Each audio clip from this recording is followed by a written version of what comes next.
चलिए यहीं से शुरू कर लेते हैं। हमारे पास आ रहा है कि टर्म ऑफ ऑफिस क्या रहेगा, चेयरपर्सन वगैरह का। तो हमने कहा चेयरपर्सन का जो ऑफिस का टर्म है तो कमेटी की बात ऊपर होगी, ठीक है।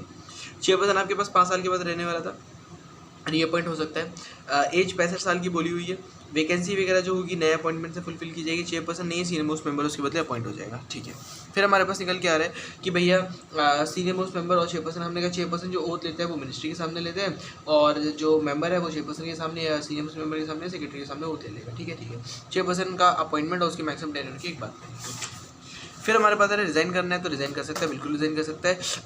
अच्छा रिज़ाइन करने के लिए मैक्सिमम जो आपके सेबी में था वही है कि 3 महीने के लिए टाइम होता है, या फिर जो सक्सेसर रहेगा उसका टाइम, या फिर जो एक्सपायरी ऑफ इट्स है विच एवर इज अर्लीस्ट आपके पास निकल के आता है। रिमूव, हमने कहा सरकार रिमूव कर सकती है आपको। आप इंसॉल्वेंट थे, या फिर आपने कुछ गलत काम किया, या फिर आपको कन्विक्ट किया गया था, या फिर आप फिजिकली या मेंटली इनकेपेबल थे, तो आपको इंसॉल्वेंट थे तो आपको रिमूव कर सकते हैं। लेकिन 2 और चीज़ें, अगर आपने फिनिशली कोई प्रीजुडिशियल चीज़ करी है या फिर अब्यूज ऑफ डोमिनेंट पोजीशन या फिर पोजीशन किया है तो हम लेके आएंगे। लेकिन इन दोनों जगह सरकार निकालने से पहले एक बार क्या करेगी, अगर सुप्रीम कोर्ट सेटिस्फाई हुआ तो सुप्रीम कोर्ट एक इंक्वायरी करेगा, सुप्रीम कोर्ट सेटिस्फाई हुआ तभी आपको निकाल सकते हैं, नहीं निकाल सकते, ऐसे नहीं निकाल सकता कोई भी, ठीक है, ठीक है। फिर हमने कहा अगर हो गया 5 साल का पीरियड जो भी है, 2 साल तक उसके बाद एसोसिएटेड मत रहना। हमने कहा सरकारी कर्मचारी थे, सरकार नहीं एम्प्लॉय कर दिया, तो इनमें से अगर चेयरपर्सन कहीं पर भी एम्प्लॉय होता है तो नहीं माना जाएगा कि उसने 2 साल की कंडीशन का कुछ भी गलती करी है, कंडीशन सेटिस्फाइड ही मानी जाती है, ठीक है। सैलरी वगैरह की बात करते हैं, सैलरी कितनी पे करोगे, 4 लाख की सैलरी पे करते हैं, मेंबर्स को कितनी पे कर देना। अच्छा, और मेयर उसका वो नहीं होता तो उसका क्या मान लेते हैं कि गलती हुई, कुछ भी नहीं है, वैकेंसी से कोई दिक्कत नहीं आने वाली। डायरेक्टर जनरल का मतलब क्या होता है, एक बंदा होता है जो सरकार को असिस्ट करता है, उसको हम डायरेक्टर जनरल कहते हैं। किसको असिस्ट करता है, सरकार को, नहीं, जो कंपटीशन को असिस्ट करता है उसको हम डायरेक्टर जनरल कहते हैं। अच्छा, उसका अपॉइंटमेंट कैसे होगा, तो हमने कहा अपॉइंटमेंट नॉर्मली आप कर देना, सरकार ही अपॉइंटमेंट उसका करती है। एलिजिबिलिटी के लिए यहाँ पर कोई ईयर की लिमिट नहीं लिखी है, सिंपल लिखा है कि उसका अपॉइंटमेंट हो जाएगा। अच्छा, सेक्रेटरी क्या होता है, हमने कहा जो सीसीआई है उसका ही एक सेक्रेटरी होता है, इसके ऑफिसर होता है, उसके बारे में यहाँ पर बोला गया है। अच्छा, इतना हो गया, इतना हो गया। क्या क्या पढ़ा है हमने इसके अंदर, तो इसके अंदर हमने सिंपल पढ़ लिया कि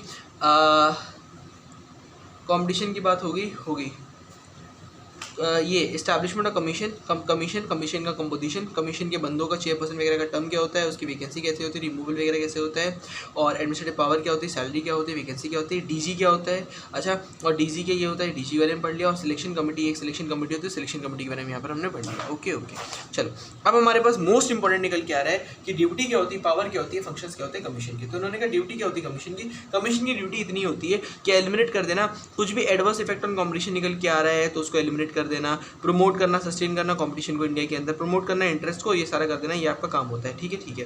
फिर उन्होंने कहा कि कोई भी सरकारी विदेशी के साथ क्या सीसीआई कुछ एंटर कर सकता है, एग्रीमेंट कर सकता है, लेकिन उसको उससे पहले सरकार की अप्रूवल चाहिए होगी। ओके, आपके पास सेक्शन नंबर 19 निकल के आएगा। सबसे इंपॉर्टेंट यही है, क्या है, पेज नंबर 1.52 to 1.77 मस्ट है आपका, ध्यान से करो इसको। चलो, सेक्शन नंबर 19 बात करता है inquiry of anti competitive agreement या फिर अब्यूज ऑफ डोमिनेंस। अच्छा, हमने कहा कोई भी एग्रीमेंट बनाया था जो कि एंटी कॉम्पिटिटिव था, कैसे एग्रीमेंट एंटी कॉम्पिटिटिव कैसे निकल के आएगा, हमने पीछे पढ़ा। Abuse of dominance, dominant position थी, कैसे पता चलेगी, फैक्टर से पता चलेगी, और अब्यूज किया कैसे किया था ये कैसे पता चलेगा, पीछे पता चलेगा। तो उसने कहा अगर ऐसा है तो क्या कर सकती है कमीशन, क्या कर सकती है, उसकी कार्रवाई कर सकती है। कैसे कर सकती है, तो उन्होंने कहा कमीशन कार्रवाई कर सकती है खुद से, अगर खुद से उसको लग रहा है ऐसा तो, या फिर उसके बाद कोई भी इन्फॉर्मेशन आई है, कहाँ से इन्फॉर्मेशन, किसी बंदे ने कोई इन्फॉर्मेशन दी या फिर कोई रेफरेंस उसको किसी सरकार ने या फिर स्टेट गवर्नमेंट ने या फिर स्टैट्यूटरी अथॉरिटी ने दिया है, तो वो क्या कर सकती है, इसके ऊपर कार्रवाई कर सकती है। अच्छा, हमने कहा हमें सबमिट करना था कि भैया मार्केट में चीज़ें सही नहीं चल रही, आपको जियो के बारे में बताना है, आपको एयरटेल के बारे में बताना है, तो क्या करोगे, तो इसने कहा कंपटीशन को कैसे ऑफलाइन ऐसे बता सकते हो आप, ऑनलाइन आप ऐसे बता सकते हो,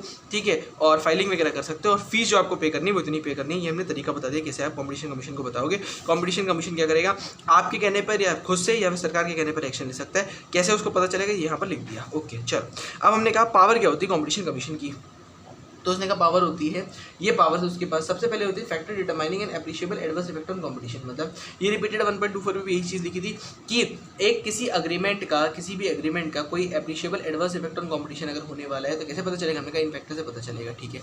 अच्छा, फिर हमने कहा फैक्टर्स कैसे पता चलेंगे कि अब्यूज और डोमिनेंस हो रहा है, इन फैक्टर से पता चलेगा, ये पीछे लिखा हुआ था हमें, ठीक है। फैक्टर्स जो रेलिवेंट मार्केट की बात करते हैं, अच्छा ये हमने पहले पढ़े थे, हमने कहा रेलिवेंट ज्योग्राफिकल मार्केट तो पीछे आपने 1.20 पे पढ़ा, ये भी 1.21 पे पढ़ा, लेकिन फैक्टर्स क्या होते हैं जो डिटरमिन करेंगे रेलेवेंट ज्योग्राफिक मार्केट को, रेलेवेंट प्रोडक्ट मार्केट को, ये आपके फैक्टर्स है जो यहाँ पर क्लियरली लिख दिए, ठीक है, ठीक है।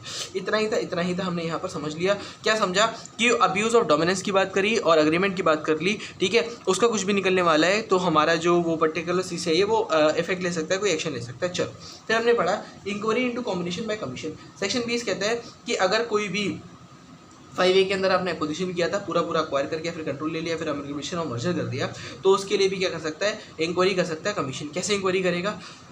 हाँ, तो इन्होंने कहा inquiry into whether a combination causes और लाइकली टू बी कॉस्ट। इन्होंने कहा देखो सेक्शन नंबर 6 सबसेक्शन 2 के अंदर आपके पास एक नोटिस आएगा, मतलब हमने वहाँ पे पढ़ा था ना कि कॉम्बिनेशन अगर आपका निकल के आ गया तो आपको एक नोटिस देना है, सीसीआई को नोटिस देना है। आपने नोटिस दे दिया होगा सीसीआई को, सीसीआई के पास जो नोटिस आया उस नोटिस के चक्कर में या फिर upon receipt of a reference under section 21 क्या कहता है, 21 कहता है कि देखो कोई भी स्टैट्यूटरी अथॉरिटी थी, इस स्टैट्यूटरी अथॉरिटी किसी चीज़ को डील कर रही थी, इस स्टैट्यूटरी अथॉरिटी यानी कि हमने कहा कोई भी लोकल अथॉरिटी या फिर सरकार है या फिर कोई बेंच है या फिर कोई भी कोर्ट है, उसने कोई कार्रवाई करी, उसको पता चला कि भैया इससे ना कॉम्पिटिशन वाली चीज़ निकल के आ रही, तो वो क्या करेगी, सीसीआई को बोल देगी कि भैया एक बार चेक करना जरा कि कॉम्बिनेशन वाली चीज़ तो नहीं आ रही, यहाँ पर इन दोनों ने मर्ज किया था, कंबाइन किया था, वाली चीज़ तो नहीं आ रही।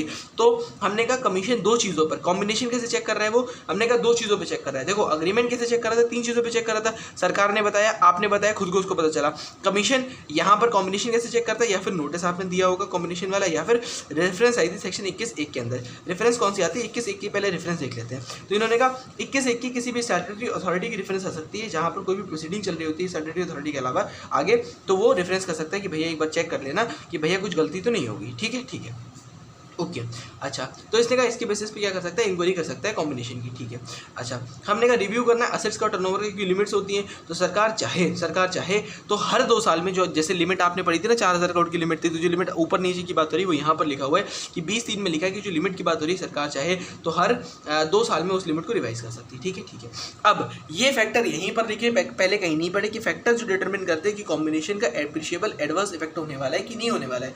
हमने कहा ये फैक्टर से पढ़ लेना, अगर इनमें से किसी फैक्टर में आ जाओ तो मतलब कॉम्बिनेशन जो आपका है वो एप्रिशिएबल एडवर्स इफेक्ट आपको देगा। ओके, ये सारे फैक्टर्स हैं। ठीक है हमने क्या पढ़ा इसमें, हमने सेक्शन नंबर 19 पढ़ा, सेक्शन नंबर 20 पढ़ा। सेक्शन नंबर 19 बात करता है कि कैसे कंपटीशन कमीशन ऑफ इंडिया आपका इंक्वायरी करे, उसकी किसका एडवर्स इफेक्ट का, किसके एडवर्स इफेक्ट का, एग्रीमेंट के एडवर्स इफेक्ट का, या फिर हमने अभी जो डोमिनेंट पोजीशन का कैसे करेगा वो हमने यहाँ पर पढ़ लिया। फिर इसका कैसे करेगा कॉम्बिनेशन का, ये हमने यहाँ पर पढ़ लिया। अच्छा, रेफरेंस बाय स्टैट्यूटरी अथॉरिटी हमने पढ़ लिया 21(1). अच्छा, आपने सीसीआई को बताया तो सीसीआई 21(2) में कहता है कि सीसीआई के ऊपर रिस्पॉन्सिबिलिटी कि वो 60 दिन के अंदर अंदर आपको बताएगा कि भैया उसका कोई एडवर्स इफेक्ट था कि नहीं था। ठीक है, हम चाहे तो कमीशन रेफरेंस दे सकते हैं, कमीशन को कोई दिक्कत आ रही, कमीशन को लग रहा है कि कोई और लॉ टूट जाएगा, तो वो भी रेफरेंस किसी और स्टैट्यूटरी अथॉरिटी को या फिर कोर्ट वगैरह को दे सकता है, और वो स्टैट्यूटरी अथॉरिटी उसको 60 दिन के अंदर अंदर बता देगा। ठीक है, कमीशन की मीटिंग वगैरह तो हमने कमीशन की मीटिंग होंगी ट्रांजेक्ट करी जाएंगी। चेयरपर्सन नहीं, सीनियर मोस्ट मेंबर ले लेगा। वोट कैसे करते हो, कमीशन ग्रुप कैसे पास करता है, कुछ भी हमने कहा मेजोरिटी से पास करता है।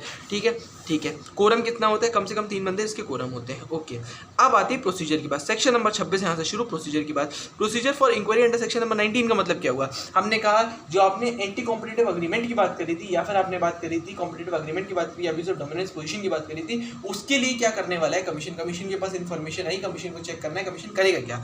तो यहाँ पर ये प्रोसीजर पूरा लिखा हुआ है। प्रोसीजर में क्या लिखा हुआ है पढ़ लेते हैं। सबसे पहले स्टेप है, इसका कोई चार्ट भी बना हुआ है शायद, मेरे ख्याल से आगे करके बनाया है, पहले यहीं से पढ़ लेते हैं। सबसे पहले है जैसे ही सरकार के पास से या स्टेट गवर्नमेंट की तरफ से या स्टैट्यूटरी अथॉरिटी खुद से उसको पता चला, तो वो क्या करेगा, प्राइमा फेसी चेक करता है कि एंटी कॉम्पिटिटिव अग्रीमेंट या फिर अब्यूज ऑफ डोमिनेंट पोजीशन है कि नहीं है। ठीक है, उसने कहा प्राइमा फेसी हमें लग रहा है, प्राइमा फेसी लग रहा है तो क्या करना, प्राइमा फेसी लग रहा है तो क्या करना, प्राइमा फेसी लग रहा है नहीं है तो क्या करना। उसने कहा नहीं, अगर नहीं है तो क्या करना, हमने कहा मैटर को तुरंत के तुरंत क्लोज कर दो। अगर आपको लग रहा है प्राइमा फेसी की अब्यूज ऑफ डोमिनेंट पोजीशन वगैरह हो सकता है तो क्या करना, डायरेक्टर जनरल जिसको आपने अपॉइंट करवाया था पीछे, उसको बोल देना कि भैया एक बार इन्वेस्टिगेशन करियो।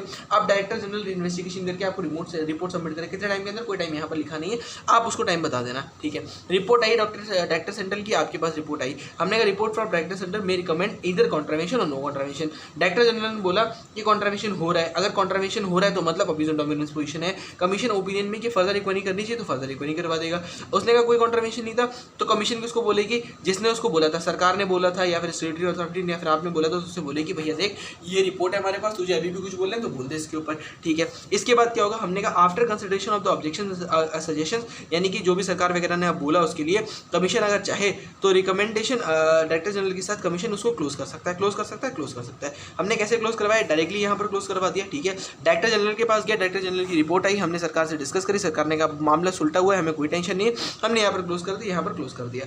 ओके, क्लोज हो गया।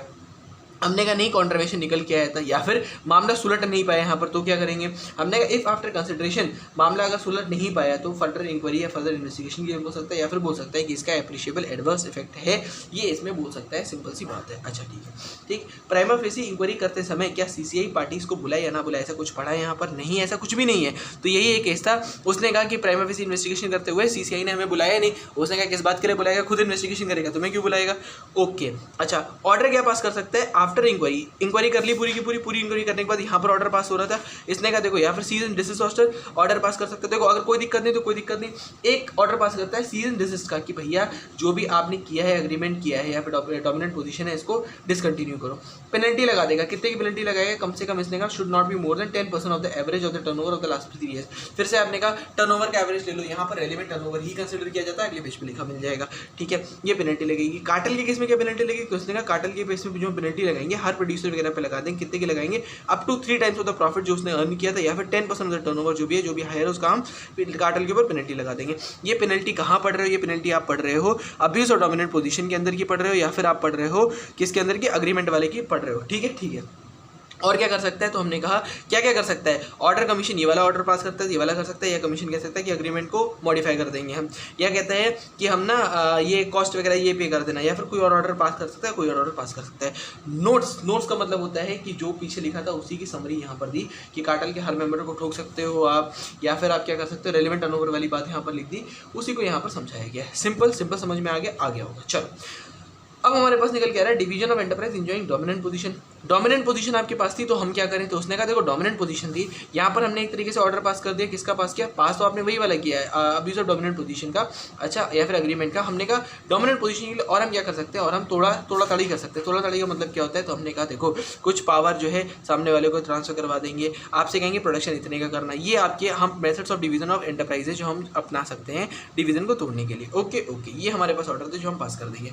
तो हमने सेक्शन नंबर 19 के अंदर पढ़ लिया कि आपको पता चलेगा कि कैसे एंटी कॉम्पिटिटिव एग्रीमेंट हो रहा है या फिर अब्यूज ऑफ डोमिनेंस पोजीशन हो रहा है। और सेक्शन नंबर 26 के अंदर, सेक्शन नंबर ये कौन सा 27 के अंदर, 26 के अंदर आप क्या करोगे? प्रोसीजर करोगे, 27 के अंदर ऑर्डर पास कर देना, 28 के अंदर ऑर्डर पास कर देना। हो गया। अब हम 29 की बात करते हैं। 29 इंपॉर्टेंट है, दोबारा 29 बात करते हैं procedure for investigation of combination. मतलब हमने कहा कॉम्बिनेशन कैसे पता चला? तो कॉम्बिनेशन है तो नोटिस आया था आपके पास, कहाँ नोटिस आया था? हमने कहा सेक्शन नंबर 20 के अंदर, या फिर नोटिस आ गया था या फिर रेफरेंस आया था, हमें कॉम्बिनेशन का पता चला था। तो इन्होंने कहा कॉम्बिनेशन का पता चला। अच्छा, कॉम्बिनेशन का पता चलने के बाद क्या आपने कुछ और किया? क्या आपसे कुछ और करवाया? हमने कॉम्बिनेशन में कुछ और करवाया? अभी तक सिर्फ नोटिस आया था। हमने कहा देखो कॉम्बिनेशन के केस में हमने क्या करवाया? कॉम्बिनेशन के केस में नोटिस आया, और इसके बाद हमने कॉम्बिनेशन के केस में आपसे कुछ करवाया? नहीं करवाया। हमने यहाँ पर 19 वाली करवाई थी, हमने अभी कॉम्बिनेशन का आपसे कुछ भी नहीं करवाया, हमने कॉम्बिनेशन का कुछ भी नहीं करवाया, कॉम्बिनेशन पे आ गया।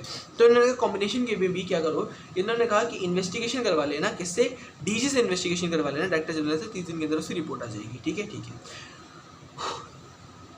उसने कहा it shall show cause a notice to show cause to the parties to combination calling upon them to respond within 30 days. Sorry, सबसे पहले मेरे पास आता है कि हम पार्टी से बोलेंगे कि 30 दिन के अंदर रिस्पॉन्ड करो, बताओ हमें कि इन्वेस्टिगेशन जो है वो हम कॉम्बिनेशन का क्यों नहीं करें, फिर हम इन्वेस्टिगेशन करवाएंगे। अच्छा, 30 दिन का नोटिस देते हैं, नहीं 30 डेज के अंदर रिसिप्ट की वो करते हैं, ठीक है। रिसिप्ट आया पार्टी से, उसके बाद हमने कहा कमीशन जो है रिपोर्ट मांग करता है डायरेक्टर जनरल से कि बताओ आपकी क्या रिपोर्ट थी। अच्छा, इसके बाद अगर कमीशन को ऐसा लग रहा है कि appreciable adverse effect on competition था, पीछे पढ़ा था कि एप्रिशिएबल इफेक्ट ऑन कॉम्पिटिशन किसका? कॉम्बिनेशन का था। तो 7 दिन के अंदर date of receipt of report response of the parties ने रिस्पॉन्स 30 दिन के अंदर देना था, उन्होंने रिस्पॉन्स दिया उसके 7 दिन के अंदर, या फिर डायरेक्टर जनरल को हमने रेफरेंस किया, उसकी रिपोर्ट आई, उसके विच एवर इज लेटर के बाद हमने क्या करेंगे? हम पार्टी से बोलेंगे कि पब्लिश कर दे। क्या पब्लिश कर दे? 10 दिन के अंदर पब्लिश कर दे कि भैया चीज़ें ठीक नहीं चल रही, ये पब्लिश करवा देंगे हम उससे, ठीक है। वो पब्लिश करने के लिए बोल दिया। अच्छा, क्या पब्लिश करवाएंगे कि bringing the combination to the knowledge of the people, of the public, या पर्सन जो इफेक्ट हो सकते हैं उसको इस कॉम्बिनेशन के बारे में बता दो, ठीक है।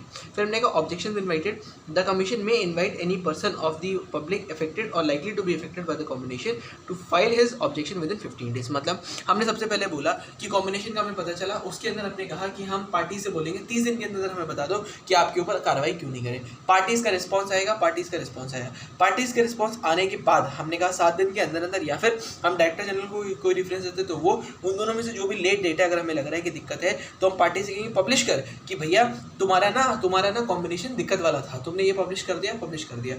पब्लिश करने के बाद हम 15 दिन तक रुके रहेंगे कि जो भी बंदे इससे इफेक्ट हुए थे उनकी हम सुनेंगे कि भैया क्या दिक्कत थी। इसके बाद हमने कहा कॉम्बिनेशन, इसके बाद with in 15 day working days from the expiry of the period specified in subsection number 3, यानी कि इसके 15 दिन जब हो जाएंगे इसके बाद ये टाइम गुजर गया, हमने कहा इस टाइम के बाद विद इन 15 डेज क्या करेगा, call for such additional information as it may deem fit from the parties. ठीक है। हमने कहा देखो जैसे ये टाइम गुजर गया, यानी कि हमने कहा पब्लिक वगैरह से कोई चीज़ आएगी, पब्लिक ने कहा देखो यार हमसे ना 666 रुपीज़ को इसने कितनी बार लिए, मेरे तो बहुत बार ले चुका है वो। ठीक है। हमने कहा मेरे बहुत सारे रुपये ले लिए इसने, ये पब्लिक से आया तो उसने कहा इसके बेसिस पे कमीशन क्या करेगा, 15 दिन का टाइम है कमीशन के पास कि वो दोबारा इन्फॉर्मेशन मंगा सकता है पार्टी से। ठीक है।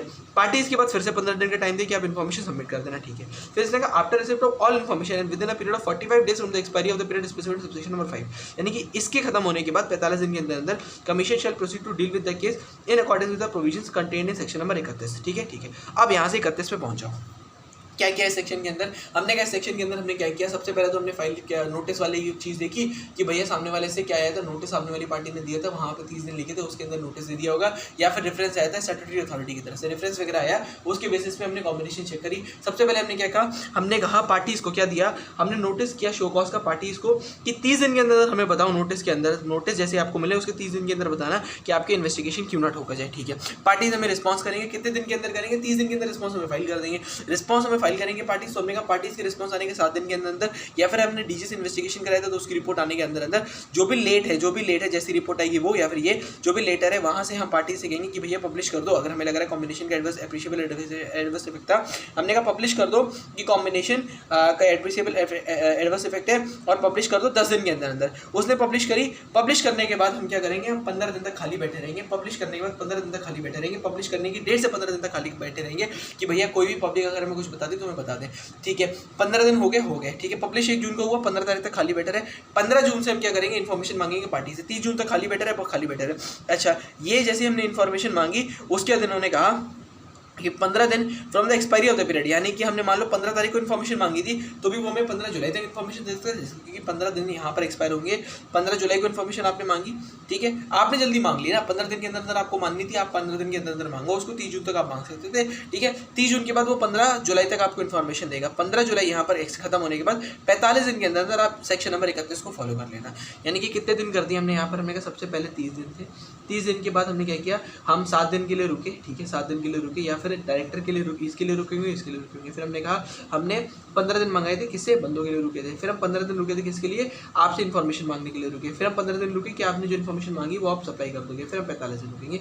इतने सारे दिन हमें रुकना पड़ रहा है। अच्छा, और हम पहले क्या पढ़ के आए थे, तो 210 दिन वाली बात भी हम पढ़ के आए थे कि नोटिस के 210 दिन वाली बात हमने इसीलिए पढ़ी थी ताकि ये जो कांड ड्रामा है ना, ये 210 दिन के अंदर हो जाए।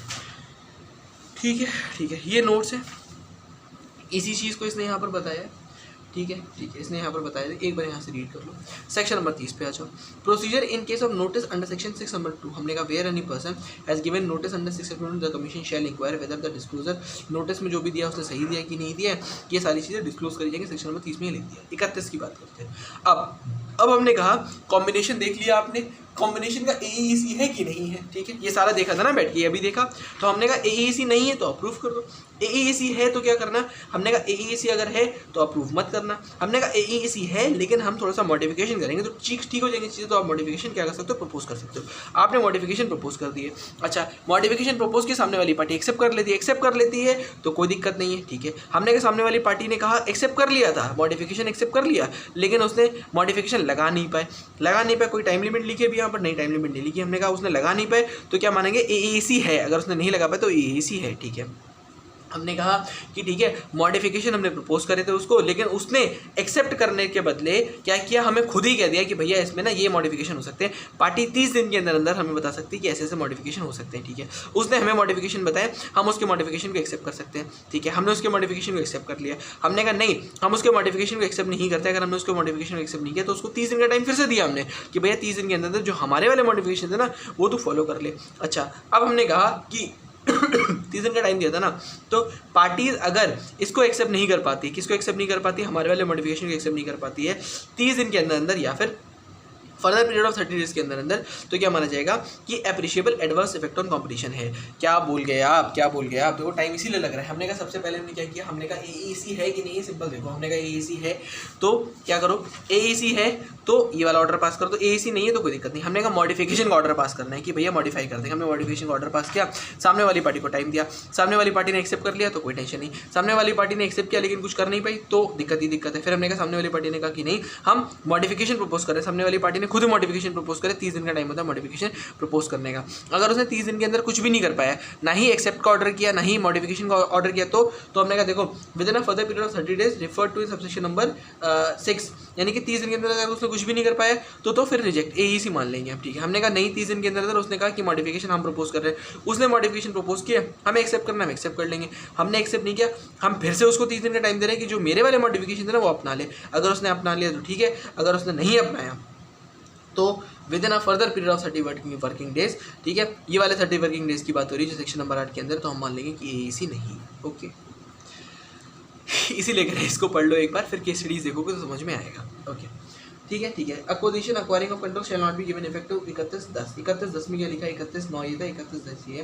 Where the commission has directed under subsection number 2, subsection number 2 के अंदर कमीशन ने क्या किया था, कमीशन ने कहा था कि एसी नहीं है, तो एसी ठीक है, उन्होंने कहा था एसी है, combination shall not take effect of the combination is डी टू बी एसी वाला, ठीक है, अंडर सबसेक्शन नंबर 9। तो हमने कहा देखो यहाँ पर हमने मान लिया कि एसी वाला है, या फिर 2 के अंदर मान लिया एसी वाला है, तो कमीशन क्या करेगा, कमीशन कह देगा कि 5A 5B 5C वाला जो भी है वो कुछ भी नहीं होगा, यानी कॉम्बिनेशन रद्द कर दिया जाएगा कमीशन की तरफ से। अब आती है डीम अप्रूवल की बात। If the commission does not on the expiry of the period of 90 working days from the date of publication referred to in section number 29 subsection number 2। ओहो यहाँ पर पब्लिश करने के लिए बोला था, हाँ बोला था, आपने पब्लिश किया होगा, किया होगा। हम कितने दिन के लिए रुके थे, हम 15 दिन के लिए रुके थे, फिर हम 15 दिन के लिए रुके थे, फिर हम 15 दिन के लिए रुके थे, फिर हम 45 दिन के लिए, कितने दिन के लिए रुके, 90 दिन के लिए। तो इसने टाइम लिमिट लगाई कि 90 दिन के लिए अगर from the date of publication refer to subsection number 2 अगर वो पास ऑर्डर नहीं कर पाता है, कौन सा ऑर्डर नहीं पास कर पाता है, 1, 2, 3 वाला, 1, 2, 7 वाला, मतलब एएसी नहीं है ये वाला ऑर्डर पास कर दो, एएसी है ये वाला ऑर्डर पास कर दो, या फिर मॉडिफिकेशन का ऑर्डर पास कर दो, एक्सेप्ट कर लो मॉडिफिकेशन को। अगर कर लेते हो तो ठीक है, नहीं कर पाते हो combination shall be deemed to have been approved by the commission. बहुत प्यारी बात बोली।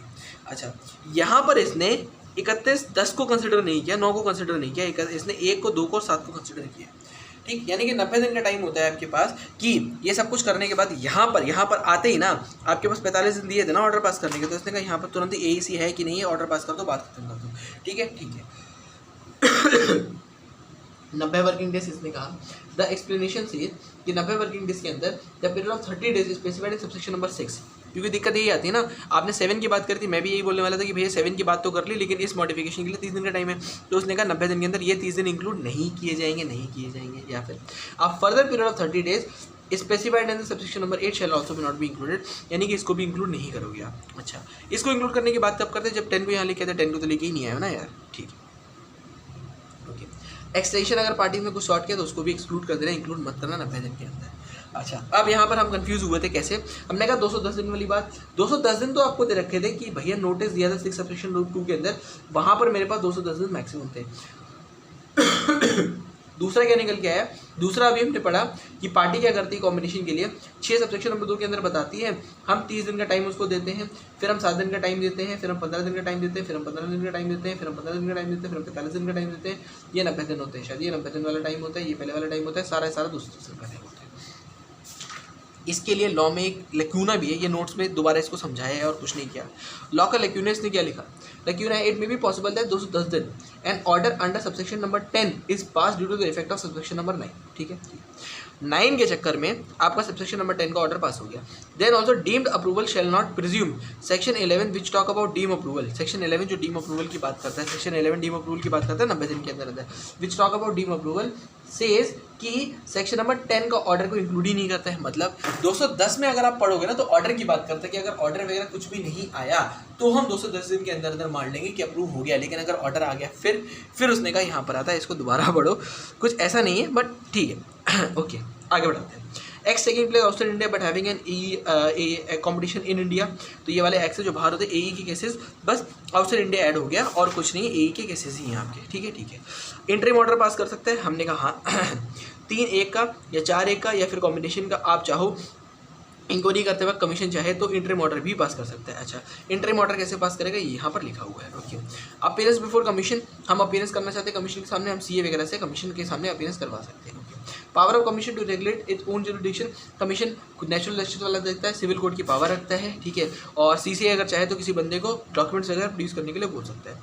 Execution of orders of commission imposing penalty, हमने कहा पेनल्टी को रिकवर करने के लिए भी उस ऑर्डर्स पास कर सकता है, और डिफॉल्ट हो तो क्या करेगा वो देख लिया। फिर हमने डायरेक्टर जनरल के ड्यूटीज़ की बात करी, ये क्या करता है, ये बंदा वो था जो इन्वेस्टिगेशन वगैरह करता था, सीसीआई को असिस्ट करता है, इसकी पावर क्या होती है, इन्वेस्टिगेशन कैसे करेगा, ये सारे यहाँ पर बोल दिया। पेनल्टी, पेनल्टी कौन सी वाली है ये, हमने कहा देखो आपने अभी पेनल्टी जो पढ़ी थी, एक हमने पेनल्टी यहाँ पर पढ़ भी ली पहले, कौन सी वाली पढ़ी, हमने कहा अगर कोई एंटी कॉम्पिटिटिव अग्रीमेंट होता है या फिर अब्यूज ऑफ डोमिनेंस होता है, उसकी पेनल्टी तो हम यहाँ पढ़ के आते पीछे की लेफ्ट हैंड साइड पर रखी थी, ठीक है। उसको छोड़ के अगर आपने ऑर्डर ऑफ कमीशन फॉलो नहीं किया तो उसकी कुछ फाइन होगी, ठीक है, 27-28 29 वगैरह की फाइन होगी। कितने की फाइन होगी, 1 लाख रुपए पर डे की फाइन होगी या 10 करोड़ रुपए की फाइन होगी, ठीक है। फॉलो नहीं किया उसकी इम्प्रिजनमेंट भी हो सकती है, ठीक है। Compensation in case of contravention of order of commission, order को कॉन्ट्रवीन किया तो क्या फाइन होगी, ठीक है, कंपनसेशन हो सकती है, ठीक है। ये हो गया पूरा। Penalty for failure to comply with the directions of commission and DG की डायरेक्शन या फिर कुछ कंप्लाई नहीं किया तो ये आप इसमें फंस जाओगे। Power to impose penalty for non finishing of information, जो हमने कहा था कि 6 सबसेक्शन नंबर 2 के अंदर कॉम्बिनेशन से बोला कि इन्फॉर्मेशन देना, उसने नहीं दी तो क्या करेंगे, हमने कहा यहाँ पर हम उसको ठोक देंगे, 1% ऑफ टर्नओवर या टोटल एसेट जो भी हायर है उसकी हम पेनल्टी लगा देंगे। अच्छा, penalty for making false information और फर्निशिंग फॉल्स इन्फॉर्मेशन, उसके लिए पेनल्टी यहाँ पर आएगी, कितने कम से कम 50 लाख रुपये की पेनल्टी जो 1 करोड़ रुपये तक की हो सकती है वो बताइए। अच्छा, फिर हमने कहा in related to furnishing information generality के लिए ये वाली प्रोविजन लगा दी, ठीक है। Power to impose lesser penalty, जहाँ आपने कहा था कि लेसर पेनल्टी लगाना, तो वो लेसर पेनल्टी कैसे आती है, कंडीशंस फॉर लेसर पेनल्टी यहाँ पर दे रखे हैं, ग्रांट ऑफ लेसर पेनल्टी कैसे होगा वो यहाँ पर दे रखा है। हाँ, इतना फिर रिपीट कर दिया उसी चीज़ को। फिर हमने कहा जो भी पैसा निकल के आएगा पेनल्टी वगैरह का सारा फाइन का पैसा किस में ले जाओगे, सीएफआई में लेके चले जाना। कॉन्ट्रीब्यूशन बाय कंपनी में कोई कॉन्ट्रीब्यूशन होता है जो ऑफिशियल इंचार्ज होता है उसको हम रिस्पॉन्सिबल मानते हैं, ठीक है। अच्छा, डायरेक्टर को कैसे बचाते हैं डायरेक्टर को बचाने का तरीका ये होता है। अच्छा, कॉम्पिटिशन एडवोकेसी का मतलब क्या होता है, तो हमने कहा देखो अभी तक क्या क्या पढ़ा था, अभी तक आपने पढ़ा था कि रेफरेंस जो होता है वो स्टैट्यूटरी अथॉरिटी की तरफ से आ सकता है, सरकार की तरफ से रेफरेंस का बताइए। देखो, रेफरेंस टू सीसीआई बाय सरकार इन फॉर्मेलिटी का पॉलिसी ऑन कॉम्पिटिशन, तो हमने कहा सरकार अगर चाहे तो रेफरेंस दे सकती है, और कमीशन के ऊपर फिर से बाउंड्री के 7 दिन के अंदर सरकार को रिप्लाई कर कि भैया आपने जो कमीशन की पॉलिसी बनाई है वो सही है कि गलत है, वो उसको रिप्लाई कर देगा। अच्छा, फाइनेंस की बात करते हैं, ग्रांट कौन देगा, सरकार ग्रांट देती है इसको, ठीक है। सरकार ग्रांट देती है, पार्लियामेंट में पास करवा के, किस में आता है, कॉम्पिटिशन फंड के अंदर। ये सारा का सारा जो भी ग्रांट का पैसा है या फिर फीस का पैसा यहाँ डालते हैं, तो पेनल्टी का जो पैसा होता है, पेनल्टी का जो फीस यहाँ डालते हैं, पेनल्टी का जो पैसा होता है वो सीएफआई में चला जाता है। अच्छा, इंटरेस्ट वगैरह भी यहीं आ जाता है। यूटिलाइजेशन कैसे करते हो, तो हमने यूटिलाइजेशन सही तरीके से कर लीजिएगा, इन चीज़ों में यूटिलाइजेशन कर लेना, ठीक है। एडमिनिस्ट्रेशन कैसे होगा, एडमिनिस्ट्रेशन के लिए कमेटी बना देंगे उसके बाद ऑडिट कौन करेगा, इसका ऑडिट कौन करता है, जो CNDG होता है उसका ऑडिट करता है, ठीक है। तो audit of accounts of CNDG by CNDG और उसका ऑडिट कर लेगा।